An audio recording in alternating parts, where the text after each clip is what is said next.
آج میں نمازی ہوں، اللہ کا نام لے رہا ہوں، پانچوں ٹائم مسجد جا رہا ہوں، یہ اسی بندے نے مجھ کو نمازی بنایا ہے، تو اب اس کی محبت اس کے دل میں پیدا ہو، ان سے فون سے کانٹیکٹ میں رہنے لگا، بات چیت کرنے لگا، بات چیت کرتے کرتے چونکہ ان کو لگا کہ ہمارا کوئی سنی بریلوی مولوی، کوئی پیر، کوئی میرا سنی میرا باپ، کوئی مجھ کو نمازی نہیں بنایا ہے، نمازی مجھ کو اس آدمی نے بنایا ہے، تو اب وہ سنی محلہ چھوڑا، اب وہ پانچوں نماز دیوبندی کی مسجد میں پڑھنا شروع کر۔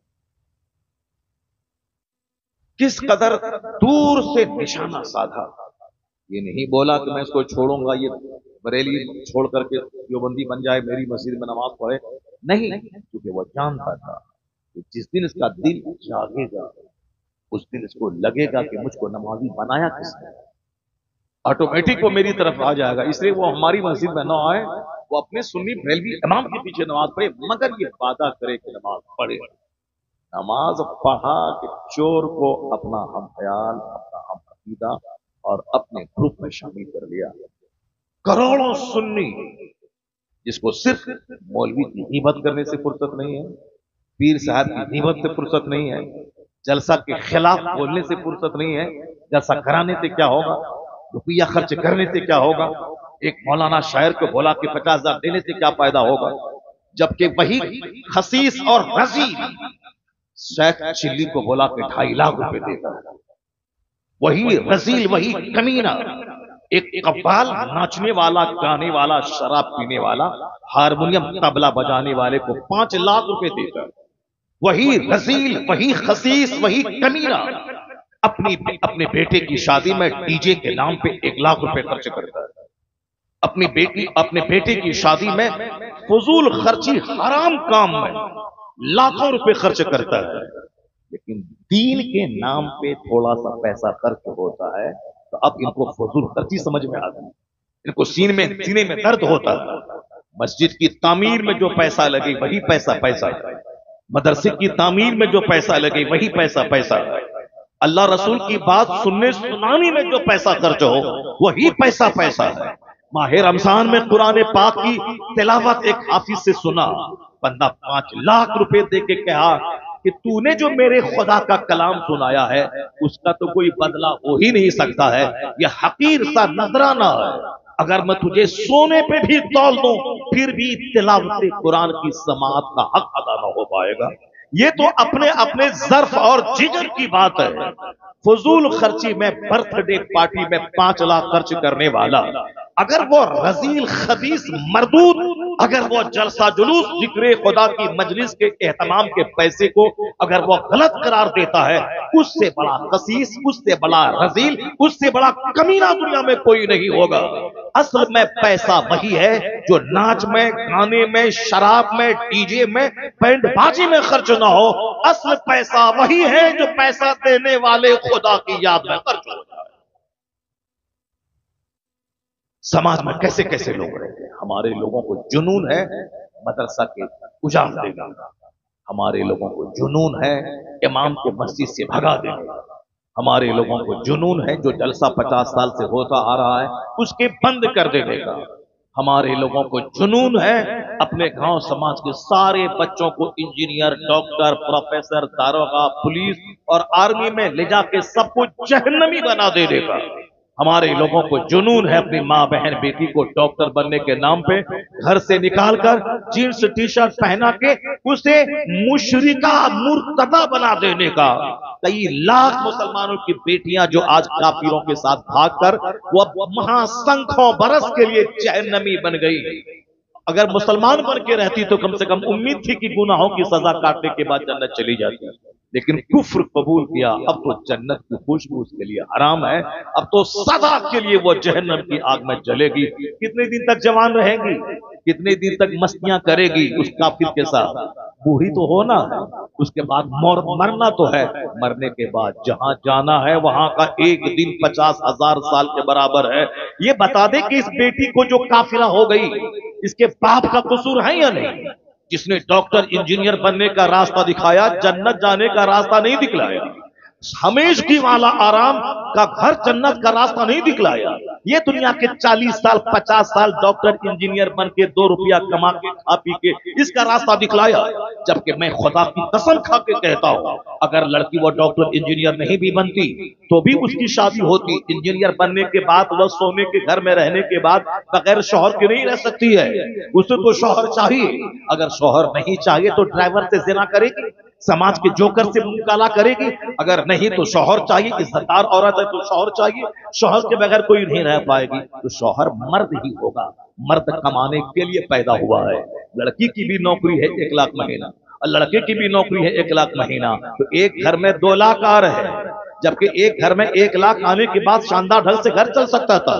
سامنے والے گھر میں 5 آدمی پرورش میں، لڑکے کو نوکری نہیں ہے، بیچارہ مزدوری کر کے جیسے تیسے گھر چلا رہا ہے، مگر ایک گھر میں بیوی کو بھی نوکری ہے، شوہر کو بھی نوکری ہے، یہ مالا مال ہو رہا ہے، وہ بیچارہ 10 آدمی کی پرورش کرنے والا کنگال ہو رہا ہے۔ اگر عورتوں کو نوکری نہیں دی جاتی تو اس کی جگہ پہ ایک مرد بحال ہوتا، اگر وہ ایک مرد بحال ہوتا تو اس کی نگرانی میں 10 لوگ پالے جاتے، چونکہ ہر مرد اپنی ماں، اپنے باپ، اپنی بیوی، اپنے بچوں، اپنی بچوں کا پالنے والا ہوتا ہے، سہارا ہوتا ہے، لیکن عورت کا تو کوئی نہ کوئی نگراں ہوتا ہے، شوہر ہوتا ہے۔ جب شوہر خود کما رہا ہے، اس کی پرورش ہو سکتی ہے، وہ الگ سے ایک مرد کے حق کو مار کر آج جو ہندوستان میں غربت بڑھ رہی ہے، کساد بازاری بڑھ رہی ہے، ایک طرف غریب ہے، غریب سے غریب تر ہوتا جا رہا ہے، ایک طرف مالدار ہیں، دولتیں اس کے گھر میں بہتی چلی جا رہی ہیں، یہ ہے انصاف کا خون کرنا۔ اگر 1 کروڑ عورتیں اگر سروس میں ہیں، اگر وہ سروس سے ہٹ جائیں، 1 کروڑ مرد اس کی جگہ سروس میں آ جائیں تو 10 کروڑ لوگوں کی پرورش ہوگی، چونکہ ہر مرد کی نگرانی میں 10 لوگ ہوتے ہیں۔ مگر کیا کیجئے گا، دماغ تو چونکہ چوپٹ ہو چکا ہے گورنمنٹ کا اور دنیا کے لوگوں کا، یہ مرد کو عورتوں کو شانہ بشانہ چلانے کے لیے، زناکاری بڑھانے کے لیے، عریانیت بڑھانے کے لیے، فحاشی بڑھانے کے لیے آج کورٹ میں زنا، تھانے میں زنا، کچہری میں زنا، رات میں جو پولیس والا پیٹرولنگ کرتا ہے وہاں زنا، صاحب اسکول میں زنا، ہاسٹل کے تہخانے میں زنا، یہ ہے عورتوں کو بے پردہ گھر سے نکالنے کا انجام۔ کلکتہ کے آر جی میڈیکل کالج میں رات کے وقت میں جو کالج کا پرنسپل اور اس کا چیلے کے ساتھ جو لڑکی کے ساتھ ریپ ہوا، قتل ہوا، اور پوری دنیا میں ہندوستان کی ناک کٹی، یہ کیا ہے؟ یہ میڈیکل کالج میں زنا اور MBBS ڈاکٹر کے ساتھ زنا اور کالج کا پرنسپل زنا کرے، یہ بتائیں کہ بے پردگی نے کہاں تک پہنچایا؟ اسی کا نام ڈیولپمنٹ ہے، اسی کا نام ترقی ہے، اسی کا نام وکاس ہے کہ دنیا میں شراب بڑھ گئی اور زنا بڑھ گیا، اسی کا نام ڈیولپمنٹ ہے، اور زنا بڑھے گا۔ ہم نے تو حدیث میں یہاں تک پڑھا ہے اتنا زنا بڑھے گا کہ راستہ چلتے لوگ اس زنا کریں گے، کوئی ٹوکنے والا نہ ہوگا، کوئی برا سمجھنے والا نہ ہوگا۔ جیسے آج ہاف پینٹ پہن کے عورتیں چل رہی ہیں اور کوئی کہنے والا نہیں ہے، لوگ دیکھ دیکھ کے مزہ لے رہے ہیں، اسی طرح کل زنا ہوگا چائے کی دکان پہ، پان کی دکان پہ، ریلوے اسٹیشن پر، ایئرپورٹ پر، مجلسوں میں، کوئی نہیں بولے گا یہ چلتا ہے، یہ فیشن کا حصہ ہے۔ جیسے کھینی کھانا، گٹکا کھانا، سگریٹ پینا، راستہ چلتے پیانو بجانا یا سیٹی بجانا، چھیڑخانی کرنا، بے پردہ چلنا، ٹی شرٹ پہن کے چلنا، پھٹا ہوا جینس پہن کے چلنا، پورے جسم کو ننگا کر کے چلنا آج فیشن بن چکا ہے، اسی طرح کل زناکاری بھی فیشن بن جائے گی۔ جس طرح کتا کتیے کے ساتھ کرتا ہے اسی طرح مرد عورت کے ساتھ راستہ چلتے کریں گے، کوئی ٹوکنے والا نہیں ہوگا۔ اور میں نے جہاں تک پڑھا ہے اور اس کا آغاز ہو چکا ہے، ابھی جو کچھ ہو رہا ہے دنیا میں یہ اسی کا آغاز ہے، اور اب بہت جلد وہ وقت آنے والا ہے، چونکہ جب ضمیر زندہ رہے گا تب نہ بندہ گناہ کو گناہ سمجھے گا، اور جب ضمیر ہی مر چکا ہوگا تو اسے نکاح بوجھ لگے گا، زنا اچھا لگے گا، اپنی بیوی حور جیسی اس کو بری لگے گی، اور دوسروں کی کالی کلوٹی بیٹی اس کی طرف اس کا نشہ ہوگا۔ پیار کے نام پہ بلاکار کا ماحول جب آج پیدا ہو ہی چکا ہے، 4 بچے کی عورتیں ڈرائیور کے ساتھ بھاگ رہی ہیں، 4 بچے کی ماں صاحب بھاگ رہی، پوتا پوتی والی یہ صاحب نانی بننے والی وہ بھاگ رہی ہے، تو آخر وہ دن آنے میں کتنا ٹائم لگے گا؟ وہ تو آ ہی چکا ہے۔ آپ جو آج گارڈن میں، پارک میں اور تنہائی کی جگہوں پہ جو کچھ ہو رہا ہے وہ مجلسوں میں ہوگا۔ ایک بندہ اگر کہہ دے گا اس کو یہ کرنا ہی تھا تو ذرا دیوار کے پیچھے کر لیتے، وہ بندہ اگر کوئی کہہ دے گا وہ اس زمانے کے ولیوں کا سردار صدیق کہلائے گا۔ یعنی اتنا بھی ٹوکنے والا کوئی نہیں ہوگا کہ یہ کیوں کر رہا ہے. اگر کوئی کہہ دیا کہ ایسا کرنا ہی تھا اب دیوار کے پیچھے کر لیے ہوتے. وہ اس زمانے کا صدیق ہوگا, وہ اس زمانے کے ولیوں کا سردار ہوگا. کیسا خطرناک وقت آنے والا ہے. لوگ کہتے ہیں ڈیولپمنٹ, لوگ کہتے ہیں ترقی. یہی ہے, عورتوں کو چڈی پہنا کے دکان میں بیٹھا دیا تاکہ 10 گراہک ان کا منہ دیکھ کر کے سامان خریدنے کے لیے آئے. یہی ڈیولپمنٹ, یہی ترقی ہے. گھر میں رہنے والی خاتون کو ہوائی جہاز کا ایئر ہوسٹس بنا دیا تاکہ 200 مسافر جو ہوائی جہاز پہ سفر کر رہے ہیں وہ سب ان کی گردن, ان کا چہرہ, ان کے سر کے بال, ان کے ہاف پینٹ, ان کے سارے بدن کو دیکھ کر 2 گھنٹے کا سفر پورا کر لے. یہی ڈیولپمنٹ ہے. یہ فلم میں جو کچھ ہو رہا ہالی ووڈ بالی ووڈ میں, یہ خوبصورت حسیناؤں کو نچا کے ان کو نروستر بنا کے 3 گھنٹے تک مردوں کو بیٹھا کے اور صاحب خربوں روپے کا کاروبار فلمی ہو جائے اور ناچ گا کے جسم کی نمائش کر کے. یہی ڈیولپمنٹ ہے, یہی ڈیولپمنٹ ہے. ہر جگہوں پہ ادھننگی عورتوں کی تصویریں, چائے کی دکان سے لے کر کے صاحب بڑے بڑے مال تک ان عورتوں کو بے پردہ کروا کے 2 پیسے کمانا. یہی ڈیولپمنٹ ہے.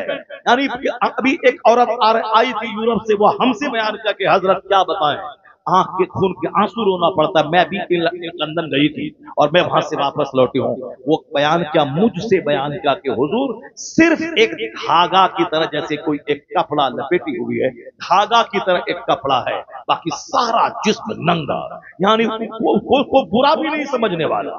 اب پھر وہ کہتی کہ کیوں میں وہاں چلا گیا, ایسے مناظر کو میں نے کیوں دیکھا, جبکہ مرد اندر میں ٹی شرٹ ہے, اس کے اوپر میں شرٹ ہے, اس کے اوپر میں کوٹ ہے, کیونکہ کوٹ اور پینٹ پہننے کا رواج چلا دنیا میں, پوری دنیا میں. سارے لوگ شادی بیاہ میں کوٹ پینٹ پہنتے ہیں صاحب. سارے نیتا امریکہ یورپ کے سارے نیتا مرد وہ صاحب پہنے ہوئے ہیں کوٹ پینٹ اور اندر میں شرٹ ہے. یہ مرد جو اگر وہ جنس نہیں بلکہ وہ بنیان پہن کے رہتا تو بھی کوئی طوفان نہیں مچتا, کیونکہ مرد اگر بنیان پہن کے کوئی طوفان مچنے والا نہیں ہے. مرد صرف ناف سے لے کر کے یہاں گھٹنے تک اس کے صدر عورت ہے, اس کا چھپانا فرض ہے. گھٹنے سے نیچے کھلا ہوا رہے, کوئی ہلچل نہیں مچنے والا. ناف سے اوپر بھی مرد کا بدن کھلا رہے, نہ عورتوں میں کوئی ہلچل مچنے والی ہے, نہ مرد میں کوئی ہلچل مچنے والا ہے. مگر عورتوں کی پنڈلی, عورتوں کی گردن, عورتوں کا چہرہ, عورتوں کی پیشانی, ان کی آنکھیں, ان کی ناک, سارا جسم ایسا ہے کہ جس کو دیکھنے کے بعد مردوں کے دل میں ہلچل مچتا ہے. اسی لیے پردے کا قانون ہے اور اس کے ایک کشش مردوں میں رکھ دی گئی ہے. اور یہ کشش ہی کا نتیجہ ہے کہ ایک بھوتنی عورت کو آدمی رانی بنا کے قبول کر لیتا ہے.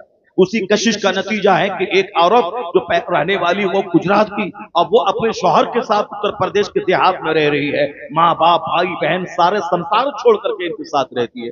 وہی ایک کشش ہے, ایک اٹریکشن ہے دونوں میں. اور اس کا اگر غلط استعمال ہوا تو زناکاری کا دروازہ کھولے گا, اور اسی کا صحیح استعمال ہوا نکاح کے ذریعے پھر گھر اور سماج کی آبادی کا ایک زبردست ذریعہ بن جاتا ہے. یہ کشش قدرتی طور پر کشش ہے. بھوک لگے گی کھانا چاہیے, پیاس لگے گی پانی چاہیے. اسی طرح عورتوں کی خواہش ہے دانے کی طرح پانی کی طرح, عورتوں کو بھی مردوں کی خواہش ہے دانے کی طرح پانی کی طرح. ایسا نہیں کہ بھوک لگے اور سامنے دانا رہے اور ہم دانے کی چاہت ہم کو نہیں ہے. وہ تو مردہ سے بدتر ہے کہ بھوک لگی ہے سامنے دانا ہے کھا نہیں رہا ہے, وہ تو مریض ہے, بیمار ہے. اسی طرح مرد ہے سامنے عورت نروستر کھڑی ہے اور اس کے بدن میں کوئی ہلچل نہیں مچے, نہیں کوئی فرق نہیں پڑتا, وہ تو نامرد ہے, ہجڑے سے بدتر ہے. کیونکہ انسان جہاں ہے, مرد جہاں ہے, مردانگی جہاں ہے, وہاں تو کشش ہے, وہاں تو عورتوں کی خواہش ہے. اسی خواہش کو صحیح لگام دینا ہے, صحیح راستہ دینا ہے.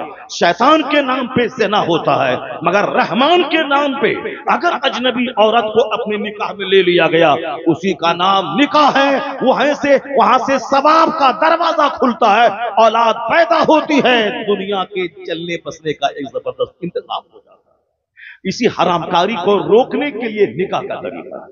مگر لوگ آج نکاح کو بوجھ سمجھ چکے ہیں. آج اس طرح ضمیر مر چکا ہے آدمی کا کہ صاحب وہ حرام کاری چاہت سے کر رہا ہے. آنے والے وقت میں یہ سسٹم بھی ختم ہو جائے گا. اسی کا نام دنیا نے ڈیولپمنٹ کر دیا. یعنی خوب شراب پیئیں پانی سے زیادہ ترقی ہے, خوب ننگا ناچیں ترقی ہے, اور شادی بیاہ کے نام پہ کروڑوں روپے کو برباد کریں, یہی ڈیولپمنٹ ہے. آدھا کھائیں 1000 روپے کی پلیٹ, آدھا کھائیں آدھا پھینکیں, یہی ڈیولپمنٹ ہے. وہ وقت آنے والا ہے. حدیث میں آیا ہے کہ دانے کی عزت کرو اور روٹی گرے نیچے تو اس کو نیچے سے اٹھا کے کھا لو.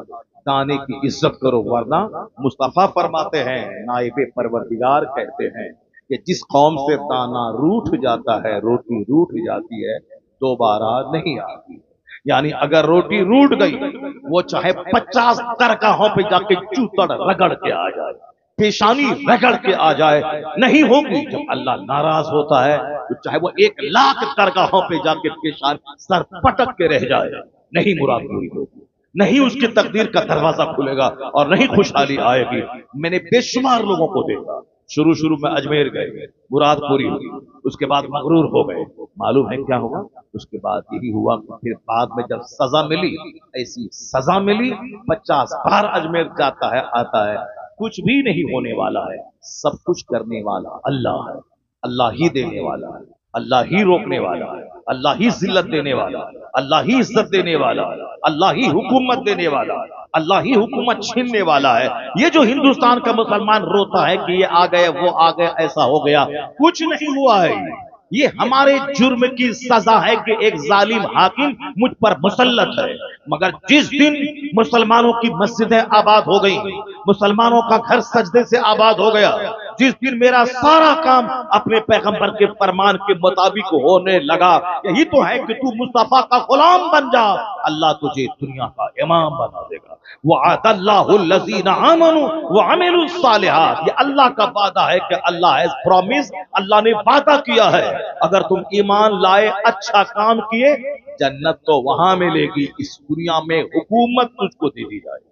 وعد اللہ الذین آمنوا وعملوا الصالحات لیستخلفنہم فی الارض، اللہ تمہیں اس زمین میں بادشاہت عطا کرے گا۔ اور اللہ نے اپنا وعدہ سچا کر کے دکھلایا ہے۔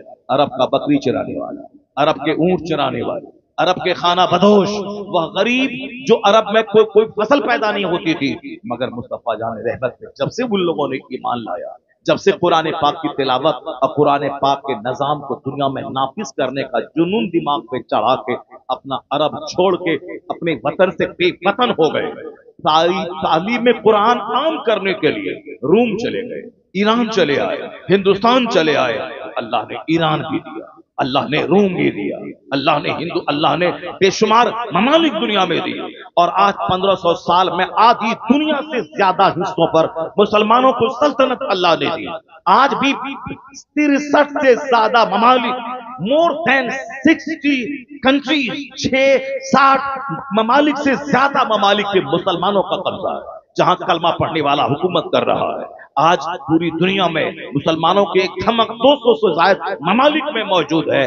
جو عرب سے سورج نکلا تھا، جو عرب کے خانہ بدوش اور بدو، وہ اسلام کی خدمت کرنے کے لیے اپنے وطن سے بے وطن ہو گئے۔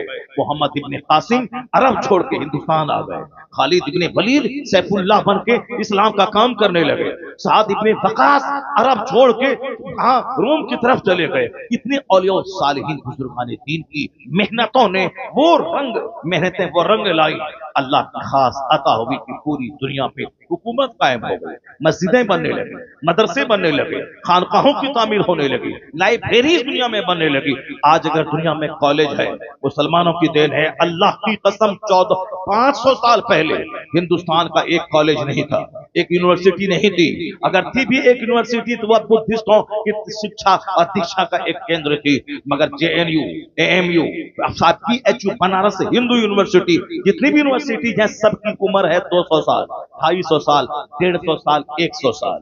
اسلام 1400 سال پہلے جب اسلام کا سورج چمکا دنیا میں، عرب سے وہ نور نکلا، تو معلوم ہے اس وقت میں ایک یونیورسٹی دنیا میں نہیں تھی، ایک کالج دنیا میں نہیں تھا، لیکن آج ہزاروں یونیورسٹیز، لاکھوں اسکول، ہزاروں کالجز دنیا میں موجود ہیں۔ اس لیے موجود ہیں کہ پیغمبر اعظم نے سب سے پہلے علم حاصل کرنے کا نعرہ دیا تھا، اطلبوا العلم ولو کان، اطلبوا العلم من المہد الی اللحد، obtain knowledge from the cradle to the grave، obtain knowledge whether you find it in China، acquire knowledge is compulsory for every Muslim man and women۔ knowledge is power, knowledge is life, knowledge is best company.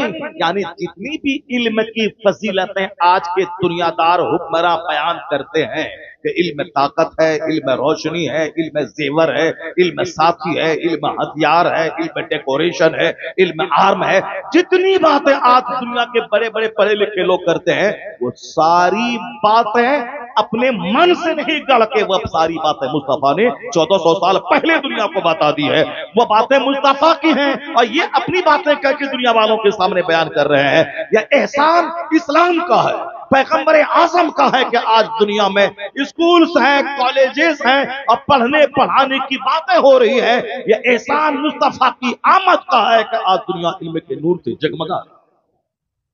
اس کو تو ماننا پڑے گا۔ وہ دو چار ذلیل قسم کے لوگ اگر پیغمبر کے خلاف کچھ بکواس کر رہے ہیں، ان سے وہ ذلیل اندھے ہیں، وہ ذلیل نہیں، اسے معلوم ہے کہ اسلام نے کیا دیا۔ وہ آنکھ بند کر کے سورج کا انکار کرتا ہے، وہ آنکھ بند کر کے وہ کہتے ہیں کہ رات نہیں، وہ آنکھ بند کر کے کہتے ہیں کہ دن نہیں ہے۔ تو اگر کوئی کسی پاگل کمینے چٹکے کے کہہ دینے سے اگر کہ آج سورج نہیں ہے تو ایسا نہیں ہو جائے گا کہ سورج نہیں ہے۔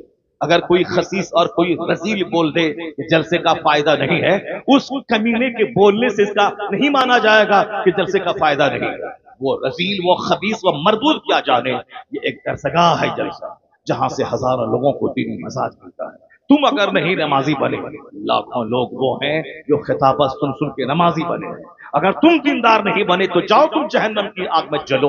مگر بے شمار لوگ ہیں جو علماء کی صحبتوں میں دینی گفتگو سن کر جنتی بن گئے ہیں، اسلامی سوچ کے حامل بن گئے ہیں۔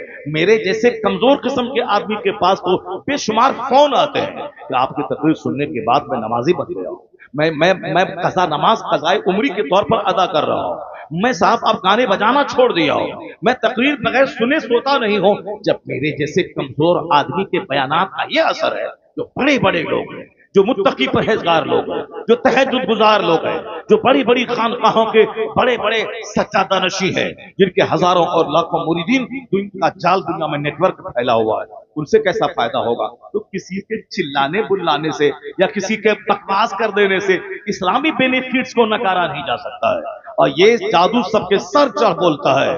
آج دنیا میں جتنے انسٹیٹیوشنز ہیں ایجوکیشنل، وہ سب اسلام کی برباد، اسلام کا گفٹ ہے، اسلام کا دیا ہوا ہے۔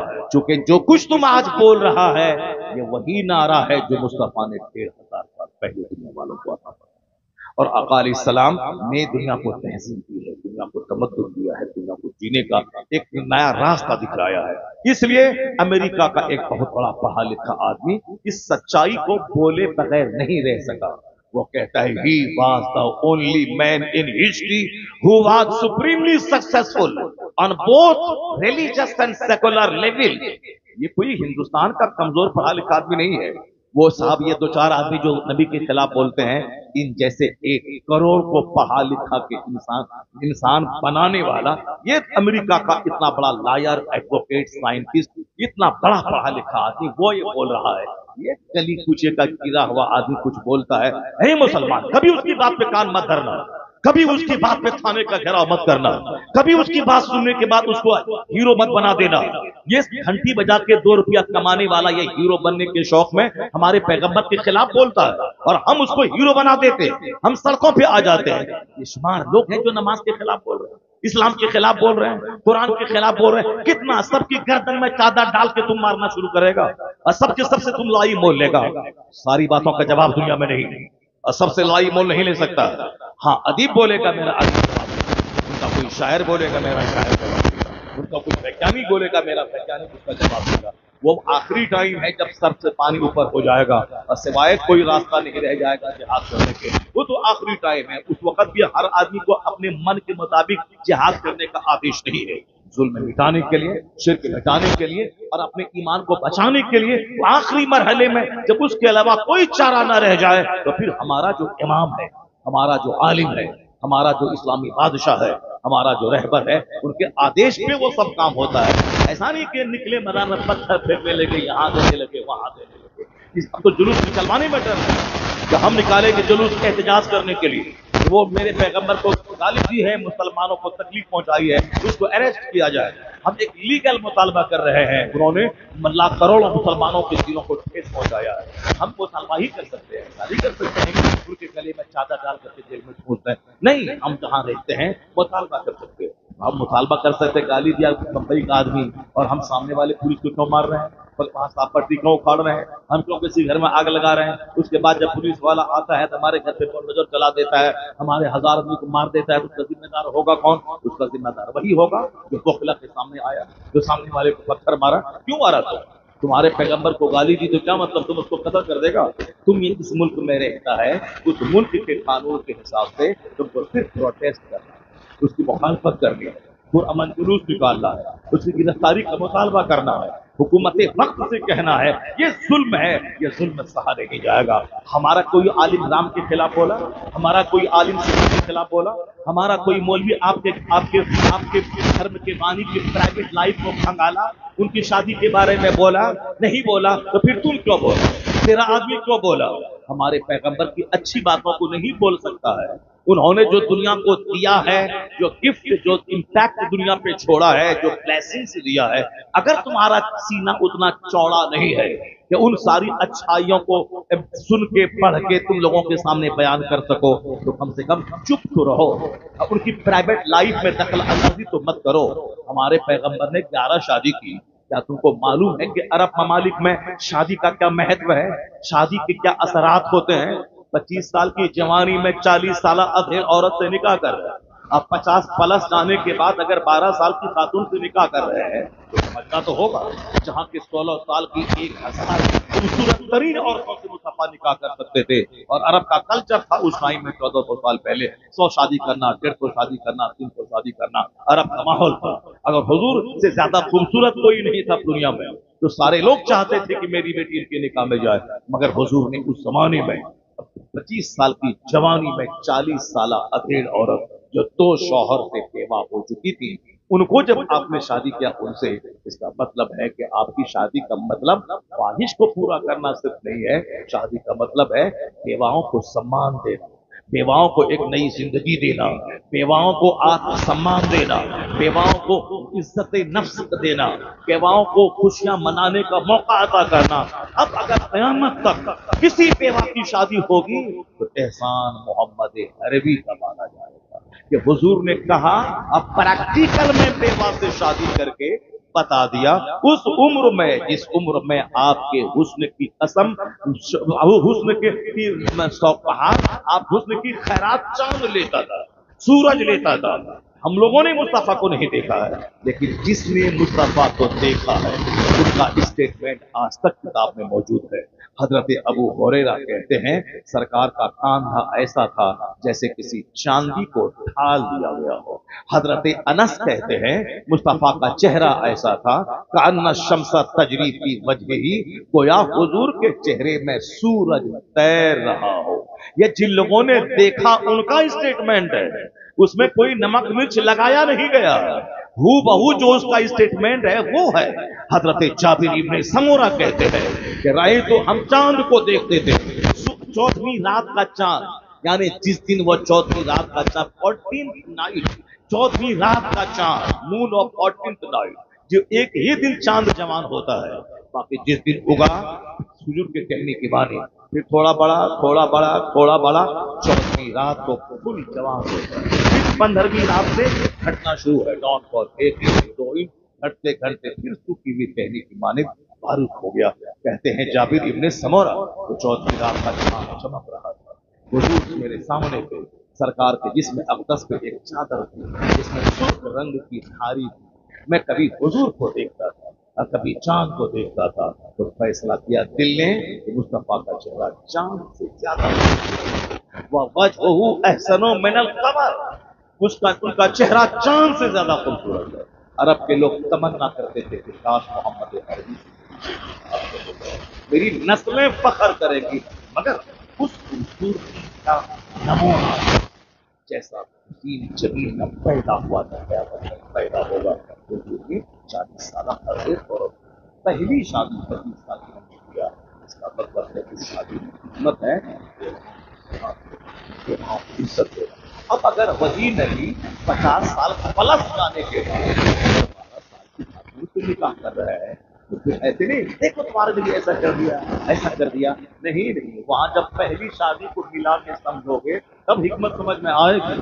جب شادی کی تمنا کی اس وقت کو 40 سالہ تھے، اور جب 50 پلس آنے کے بعد ایسے ہی خواہش آدمی کی نیچرلی ہٹ جاتی ہے، عورتوں کی چاہت 50 سال کے بعد کم ہو جاتی ہے۔ اس زمانے میں 9 سال 12 سال کی خاتون پہ سیدہ عائشہ رضی اللہ تعالیٰ عنہا، مطلب ہے کہ وہاں حکمت ہے یہاں حکمت ہو، یہاں حکمت ہو، اور کوئی میٹر نہیں ملتا ہے 1400 سال کے اندر میں کافروں مشرکوں اسلام کے دشمنوں کو لے کر کے کسی شادی کے پیچھے پڑا رہتا ہے۔ سرکار کی کتنی بیویاں ہیں، ان تمام بیویوں میں ساری بیویاں بیوہ تھیں، اکثر بیویاں بیوہ تھیں یا کچھ طلاق شدہ تھیں۔ ایک بیوی آپ کی صرف کنواری تھی جو سیدہ عائشہ تھی، وہ حضور نے اپنی چاہت سے نہیں کیا تھا، اللہ تعالیٰ جناب جبرائیل امین کے ذریعہ حضور کے خواب میں سیدہ عائشہ کا چہرہ دکھلا کے یہ کہا تھا اللہ کی پسند ہے کہ اس کے آپ نکاح کریں۔ تو سیدہ عائشہ کی شادی حضور نے چاہت سے نہیں کی تھی۔ یہ 9 سال 10 سال کی ہے اور ہماری ساری بیویاں طلاق شدہ ہیں اور بیوہ ہیں، ایک خاتون چاہیے ان کو جو کنواری مل جائے، نہیں وہ اللہ کی پسند تھی، کائنات کے خالق کی پسند ہے، اور جس نے مصطفیٰ کو نبی رسول اور سارے رسولوں کا سردار بنایا اس خدا کی پسند ہے یہ، اس لیے پسند ہے۔ حکمت وہاں یہی تھی، جس طرح ساری شادی حکمتوں سے بھری ہے۔ ایک خاندان ہے مدینے میں جو کہتا تھا اسلام مٹا دیں گے، جو کہتا تھا اسلام کے پیغمبر کو قتل کر دیں گے، جو کہتا تھا اسلام کا ساتھ دینے والے مصطفیٰ کے صحابہ کو نگل جائیں گے، لیکن اس خاندان کی ایک بیوہ خاتون سے حضور نے شادی کر لی، وہ خاتون رضامند ہو گئی، اور جب اس خاندان کی بیٹی مصطفیٰ کے نکاح میں آئی اور حضور کے اخلاق، حضور کے کردار، حضور کے تمام کمالات کو دیکھنے کے بعد جب وہ خاتون اپنے خاندان کے باپ دادا کے سامنے بیان کیا تو پہلے تو وہ لوگ سوچا تھا کہ محمد ایسے ہیں ویسے ہیں، لیکن جب اپنی بیٹی کی زبانی حضور کی خلوت، حضور کی جلوت، حضور کی تنہائی کی ساری داستان سنی، سارا قبیلہ کلمہ پڑھ کے مصطفیٰ کا غلام۔ یہ ہے مصطفیٰ کی شادی کی حکمت، یہ ہے حضور کی شادی کی حکمت۔ خالد ابن ولید جیسا سیف اللہ کی تلوار، معلوم ہے کہ میدان احد میں 70 صحابہ شہید ہو گئے تھے، جو جنگ جیتی ہوئی تھی وہ جنگ کی بازی ہاری گئی۔ مصطفیٰ نے کہا تھا تیر اندازوں سے کہ یہاں کھڑا رہنا، یہاں جگہ چھوڑ کے مت جانا، چاہے جنگ جیتیں یا ہاریں تم یہ جگہ چھوڑ کے مت جانا۔ اور جب جنگ جیت گئے مسلمان، ان لوگوں میں سے کسی نے کہا کہ اب تو جنگ جیت گئے تو اب یہاں رہنے کا کوئی مطلب نہیں ہے، اب ہمیں بھی مال غنیمت لینا چاہیے، اس کو چھوڑ کے کفار بھاگ چکے ہیں۔ مگر کسی نے منع کیا کہ حضور نے کہا ہے کہ چاہے جنگ جیتیں یا ہاریں یہ جگہ نہیں چھوڑ دیں، مگر لوگوں نے اپنی عقل سے یہ سمجھا کہ حضور تو دشمنوں کو روکنے کے لیے ہم کو کھڑا کیا تھا تاکہ دشمن یہاں سے داخل نہ ہو، مگر اب وہ بات تو رہی نہیں کیونکہ اب تو جنگ جیت چکے ہیں ہم، اس لیے وہ لوگ چلے گئے میدان میں۔ تو وہی خالد بن ولید تھے جو پیچھے سے گھوم کر کے اسی راستے سے دوبارہ اندر گھس کے وہ خطرناک اٹیک کیا کہ 70 صحابہ شہید ہو گئے۔ جیتی ہوئی جنگ بظاہر شکست میں تبدیل ہو گئی، آقا علیہ السلام زخمی ہو گئے، آپ کے دندان اقدس شہید ہو گئے، آپ لہو لہان ہو گئے، آپ پہاڑ کے اوپر میں ایک گڈھے میں آپ وہاں نیچے چلے گئے، اس اور کافروں نے افواہ پھیلا دی، اسلام کے پیغمبر شہید ہو گئے۔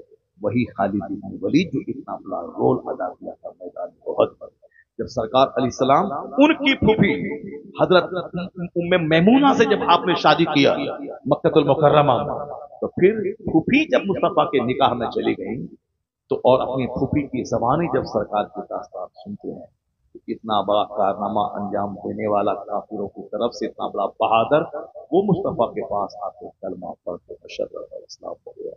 سیف اللہ کی تلوار، یہ ہے مصطفیٰ کی شادی کی برکت۔ اور آج بھی کسی خاندان کی دشمنی کو ختم کرنے کے لیے شادی ایک بہت بڑا ذریعہ ہے۔ شادی کرنے کے بعد دشمنی دوستی میں تبدیل ہو جاتی ہے۔ حضور کی ساری شادیاں یہی اسی حکمتوں سے بھری ہوئی۔ سیدہ عائشہ